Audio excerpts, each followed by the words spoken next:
What is a ruku'? How much is a bare minimum of ruku'? Ideally, of course, you want to make your ruku' so your back is straight and your hands are by your knees. But the bare minimum of an acceptable ruku' in normal circumstances, some people may have problem with their spine. Well, that's a different story, right? Always remember, people with special necessities, they always have a special ruling. But everybody else, the people that don't have those special needs, right? They have to follow the code. So in terms of ruku', the bare minimum is that you get to a point where you can touch your knees, okay? You don't have to go all the way. This is the obligation, not the sunnah. You understand? There's always a difference between these things, between integrals, obligations, and then what you should be doing. But we have to tell people the bare minimums as well. So why? Because the validity or invalidity of a prayer, it always goes back to what was the bare minimum. The bare minimum is that you have to at least bow down to a point where you're able to touch your knees. Some people don't do this, and that means the ruku' did not even start, let alone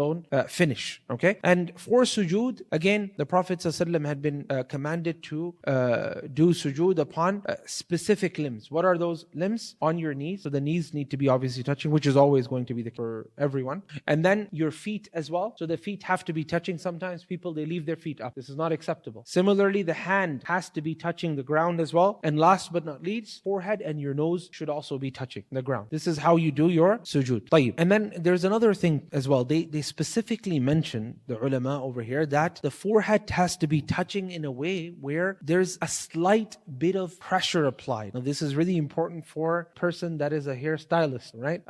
Because sometimes, for example, someone's got their hair done really well and they're gelled it up and all that, spiked and so forth, and they don't want to mess that front port, nice spike in the front, mashallah, right? They don't want to mess it up. I'm telling you this because I used to be that kid myself, right? So if you don't do that, your sujood is not. If you don't put your forehead completely on the ground, your sujood is not accepted. Doesn't matter about your hair. Afterwards, when I discovered this, you can see what I do now, right?